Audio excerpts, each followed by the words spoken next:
All right, folks, strap on your tinfoil hats because we're diving deep into the wild, murky world of Project Blue Book, the U.S. government's official UFO investigation program that ran from 1947 to 1969. This is the Stuffology Show, and today we're peeling back the layers of one of the most suspicious, conspiracy-soaked chapters in modern history. We're talking flying saucers, government cover-ups, and a whole lot of swamp gas explanations that don't add up. Project Blue Book was supposed to figure out what was zipping around our skies. But the more you dig, the more it feels like a carefully orchestrated smokescreen. Let's get into it. It all starts in the late 1940s, right after World War II. The world's a tense place. Cold War's kicking off. The US and Soviets are flexing their nuclear muscles. And suddenly, people start seeing weird stuff in the sky. The spark that lit the fire was June 1947, when a pilot named Kenneth Arnold spots 9 shiny, crescent-shaped objects zooming over Mount Rainier in Washington state. He says they moved like saucers skipping across water. And just like that, the term flying saucers is born. The press eats it up, and soon, everyone's reporting strange lights and objects. The public's buzzing. Some think it's aliens. Others figure it's Soviet superweapons. The government's not happy about the panic, so the Air Force steps in with Project Sign in 1947. That becomes Project Grudge in 1949, and by 1952, it's rebranded as Project Blue Book. Why all the name changes? Well, some say it's because each iteration got a little better at pushing the narrative that UFOs aren't a big deal. Spoiler, they didn't convince everyone. Project Blue Book's official mission was twofold. Figure out if UFOs were a threat to national security and see if there was any scientific value in studying them. Based out of Wright-Patterson Air Force Base in Ohio, the project was led by folks like Captain Edward Ruppelt, who took it seriously, at least at first.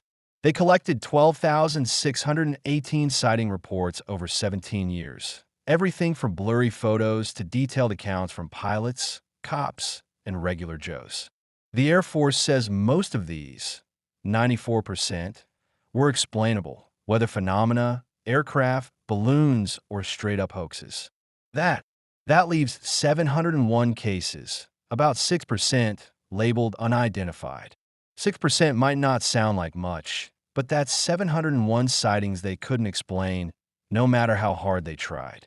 And boy, did they try. The Air Force wasn't just investigating, they were debunking. Their job was to keep the public calm during a paranoid era, Cold War fears, McCarthyism, the works. UFOs could have been Soviet tech, alien ships, or just mass hysteria, but panic wasn't an option. So, Blue Book's real mission? Make it all go away. Take the 1952 Washington, D.C. UFO flap.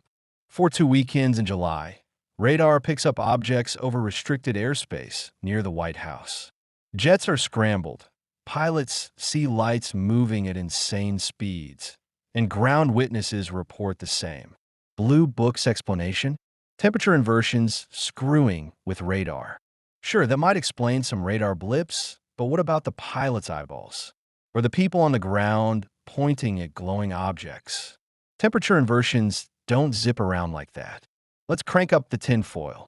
The Air Force wasn't just collecting data, they were controlling the narrative. Expos from folks like at Red Panda Koala in 2022 talk about how Blue Book worked with media outlets in the 50s and 60s to make UFOs a laughingstock. TV shows, newspapers, magazines, they all got the memo. UFO believers are nuts. One ex-post from a UFO truth seeker in 2023 claims Blue Book planted stories to discredit witnesses, like the 1957 Levelland, Texas case, where multiple drivers reported their car engines stalling as a glowing object flew overhead. Blue Book called it ball lightning. Ball lightning that kills car engines? Sounds like a stretch. The goal was to make sure nobody took these sightings seriously, and it worked. Mostly. Then there's Dr. J. Allen Hynek, the astronomer brought on as Blue Book's scientific consultant. He starts out a skeptic, ready to slap swamp gas on every case. But as he sifts through reports, he starts noticing patterns. Credible witnesses, military pilots, air traffic controllers, police officers describe objects moving in ways that defy known tech. By the 1960s, Hynek's not buying the official line anymore. He's seeing too many cases that don't add up, like the 1961 Betty and Barney Hill abduction. The Hills, a New Hampshire couple, claimed they were abducted by aliens and subjected to medical experiments. Blue Book didn't touch that one officially, but Hynek privately thought it deserved a closer look. He later creates the Close Encounters system, first kind, second kind, third kind, which inspires Spielberg's movie. Hynek's shift from skeptic to believer is huge. What did he see in those files that changed his mind? We'll circle back to that. Joe Rogan's been all over Project Blue Book on the Joe Rogan Experience. He's brought it up at least a dozen times, tying it to the government's long history of UFO secrecy. In episode 1361 with Commander David Fravor, Rogan talks about how Blue Book's swamp gas excuses set the tone for decades of dismissal, even when modern Navy pilots report UAPs doing impossible maneuvers. In episode 1510 with Bob Lazar, the Area 51 whistleblower, Rogan rants about Blue Book's flimsy explanations, like calling a 1950 Montana UFO film a lens flare. Lens flare my ass. Episode 1645 with Christopher Mellon has Rogan connecting Blue Book to the Pentagon's recent UAP task force, saying the government's been playing the same game since the 40s. Admit nothing, explain everything away. He's also mentioned it in episode 1574 with Jacques Vallée, who worked with Hynek and called Blue Book a public-facing distraction while the real research happened elsewhere. In episode 1922, Vallée and Rogan dive into Blue Book's cherry-picked data, designed to avoid admitting anything unexplainable. And in episode 2265 with Kurt Metzger, Rogan jokes about the tinfoil hat stereotype, saying it started with UFO nuts thinking foil could block alien mind control, or maybe government signals. Classic Rogan, leaning hard into the conspiracy vibes. By the mid-60s, Blue Book's starting to lose its grip. The public's fed up with the weather balloon nonsense, and Congress is asking questions. The Air Force funds the Condon Committee, a supposedly independent study at the University of Colorado led by physicist Edward Condon.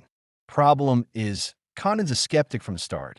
Leaked memos show he's already decided UFOs are bunk before the study begins. The 1968 Condon report drops, saying there's no evidence of extraterrestrial activity or national security threats, and recommends shutting Blue Book down. By December 1969, it's lights out.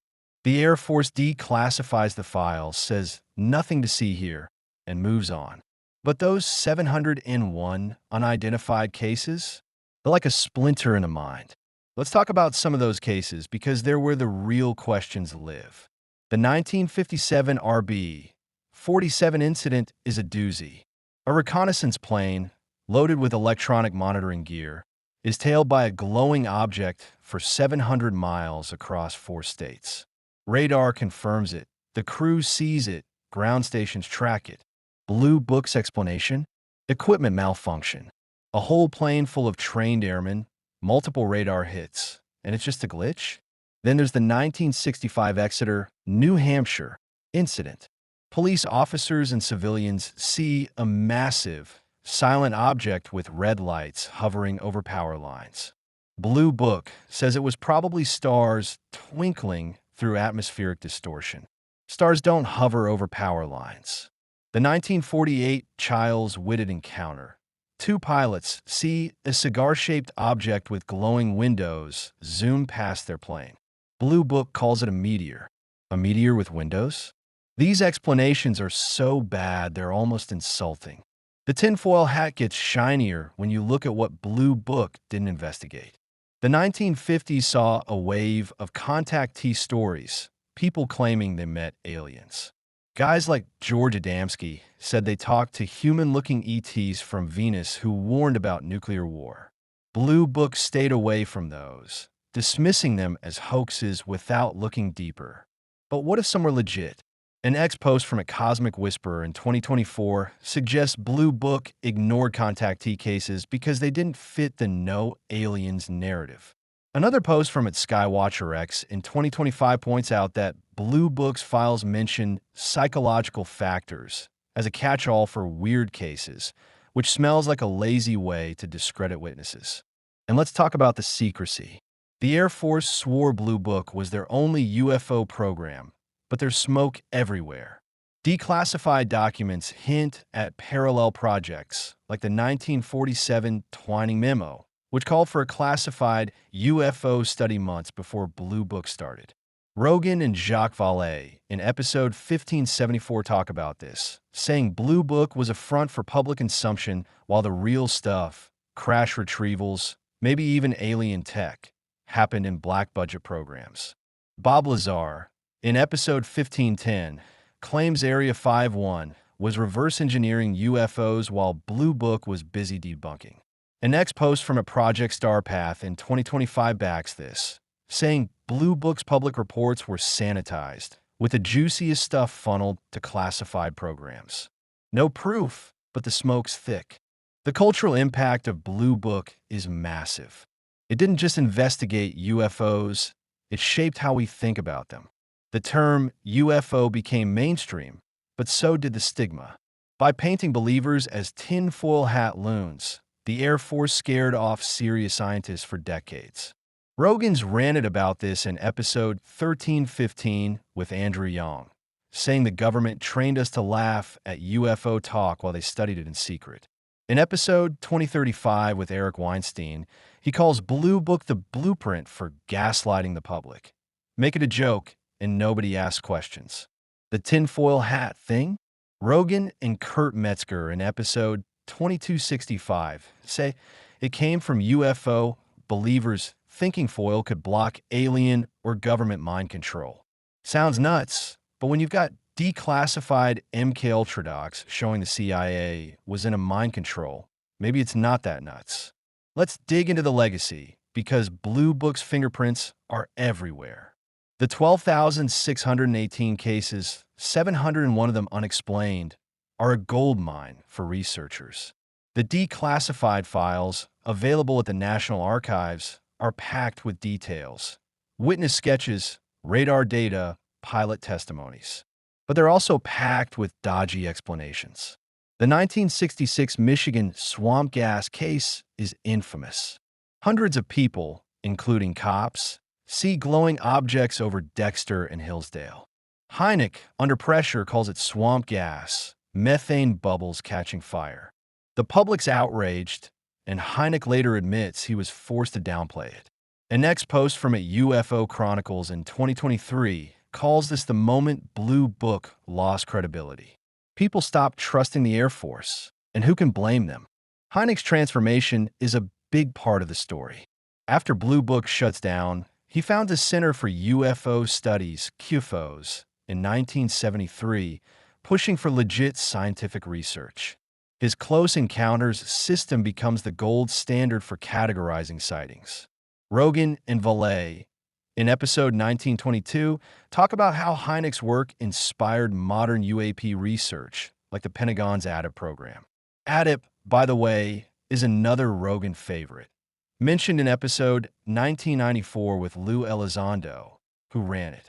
Elizondo says Blue Book's dismissal tactics carried over to ADIP, with the Pentagon dragging its feet on releasing UAP videos.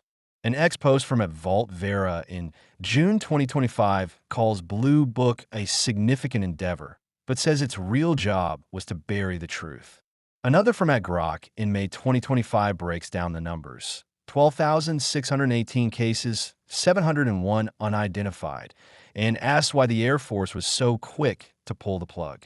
Blue Book's legacy isn't just about UFOs, it's about trust, or the lack of it. The project taught us to question official narratives. When the government says nothing to see here, but you've got 701 cases they can't explain, you start wondering what else they're hiding.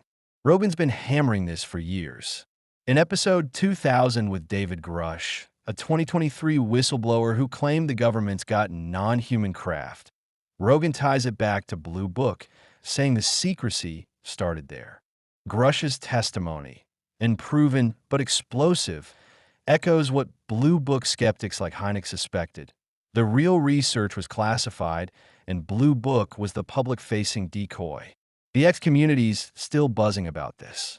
A 2024 post from its Starman X says Blue Book's files are a treasure trove of half-truths, with key details redacted or missing.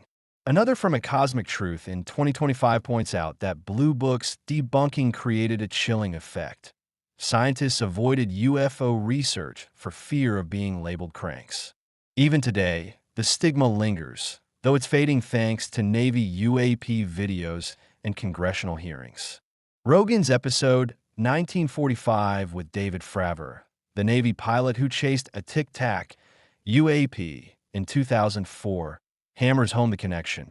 Blue Book's No Aliens mantra set the stage for decades of denial, even when pilots and radar say otherwise. So what's the real story? Was Project Blue Book a good faith effort to study UFOs or a masterclass in misdirection? The truth probably lies in the middle, but the tinfoil hat crowd's got a strong case. Those 701 unexplained cases, the flimsy explanations, Hynek's defection to the believer's side, it all screams cover-up. Maybe it was about aliens. Maybe it was about advanced tech, ours or someone else's. Or maybe it was just bureaucrats dodging accountability.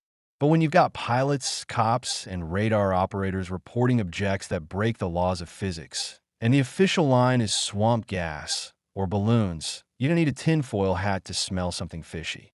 The questions Blue Book was supposed to answer, are we alone, what's flying around, why the secrecy, are still open. The government's moved on to UAP now, a slick rebrand to dodge the UFO stigma. But the playbook's the same: downplay, deflect, deny.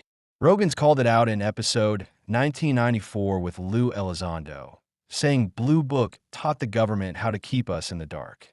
An ex-post from at Ancient Aliens in 2019 nails it. 17 years, thousands of cases, and we're still nowhere near the truth. Keep looking up, folks. The skies are full of secrets, and Project Blue Book made sure we're still guessing.